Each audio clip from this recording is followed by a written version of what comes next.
is Wole Soyinka. My friends usually call me Wole. I was born in Nigeria during the time of World War II. After many years of going to school in Nigeria, my parents decided it was best for me to travel to Europe and go to a boarding school in London. In London, I studied at the University of Leeds. At this point, I started joining lecture clubs and really began being interested with the English language as well as a culture of my Nigerian background. After I finished studying at the University of Leeds, I published my first play, and it was called The Lion and the Jewel, and it was performed in London. I returned to Nigeria and produced many plays. One play was recognized throughout the countryside, and it was called A Dance with the Forest. It criticized my countryland and its politics, but like at the time I felt it was very right to produce, and many of my fellow colleagues agree with me. Later on in Nigeria, I was jailed. Even though I had to go through solitary confinement for many months, this was the time period that made me bloom with my writing abilities once again, like previously in college. I won the Nobel Prize for my award-winning essay called The External Encounter, Ambivalence in African Arts and Literature. Excellent read. You should definitely read it. I don't know. Poetry's always been what I always really knew. And yeah, I'm a loose cannon. I have been called mentally ill, whatever that means.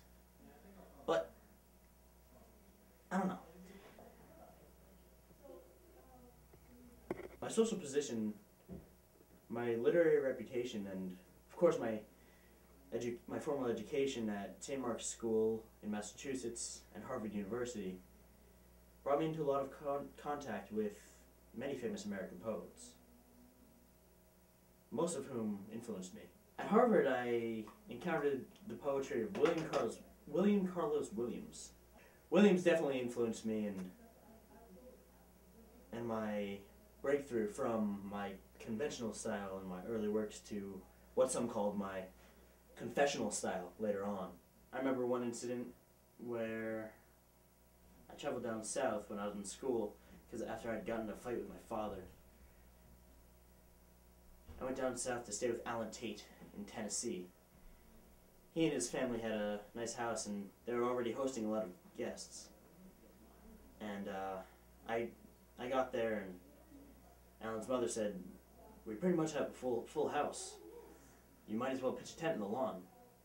So I went to Sears and Roebuck and I bought a tent. And I went out to the lawn. I pitched a tent there.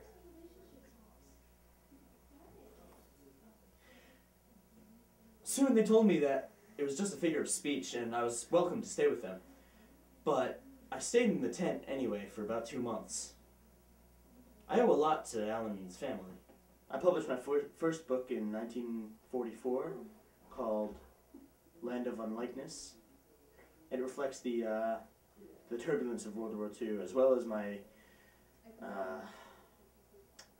conversion to Roman Catholicism. And it explores my Protestant background and that conversion. Yeah, actually, since I'm from New England, most of my poems actually take place there. Well, it all started when I was born in Dusseldorf in 1797.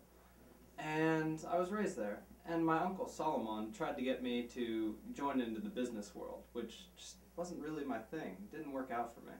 So he paid for my tuition at the college in Berlin. And there I studied law. It didn't really interest me, especially with my professor Hegel, Mr. Hegel.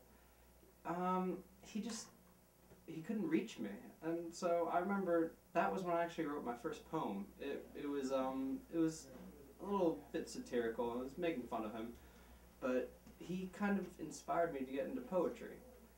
And so I only stayed at the college for 3 years or so, and then I finally got my degree in 1825. But ever since then, I've been writing poetry. I became a journalist, and people have been putting my work to music.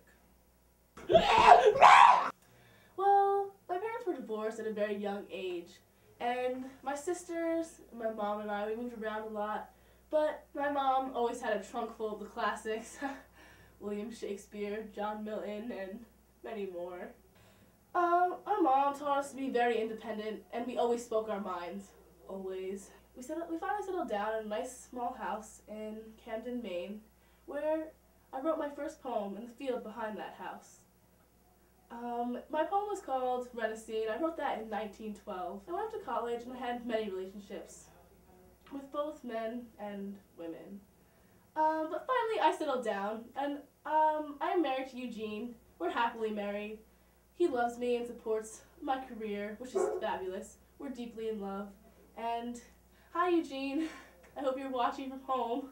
I was born in Mexico City in 1914, and my father's father, my grandfather on my father's side, was a liberal intellectual, and he had a vast library of both Spanish and European writers, and I devoured the books, and that introduced me to literature at a very young age, and I, loved it. I published my first poem at 17, and then I published a collection of my poems at 19. I was studying law at the time at a prominent Mexican college, and I gave up law to focus on my poetry. When I was 24, I married a woman named Elena Garro, who is now known as a very prominent writer. We had a daughter named Helena, and after 21 years of marriage, we got divorced. I later took up a lover, an Italian painter, Bona Tibertelli, and in 1990, I won the Nobel Prize in Literature. I will later die at the age of 84. Oh, Edna, you Lord, love you. Oh, Octavio. Oh my goodness. Look at Robert Lowell. Playing with fire. He should have been voted off a fortnight ago. Robert Lowell is the worst poet I've ever heard in my life. Hey! You talking about me? What if I am? What's wrong with my poems? They suck. Why? What is wrong with me? Action. You want to fight me? Bring it. Shyra Mel! Shyra Mel! Shyra Mel! Oh, Shyra Mel! Shyra Mel! Shyra Mel! Shyra Mel. Shyra.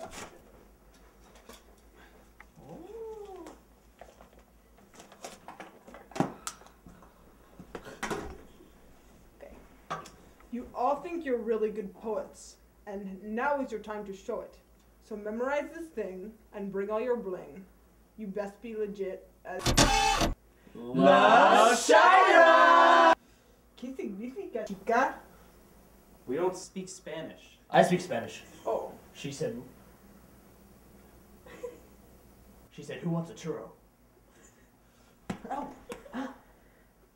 Stupida. You do not speak Spanish. What? Okay. Who speaks Spanish? Okay. There seems to be one for everyone. Who wrote this work of art? This is the best poem I've ever written. Yes. You didn't write this poem. Yes, I did. No, you didn't. No.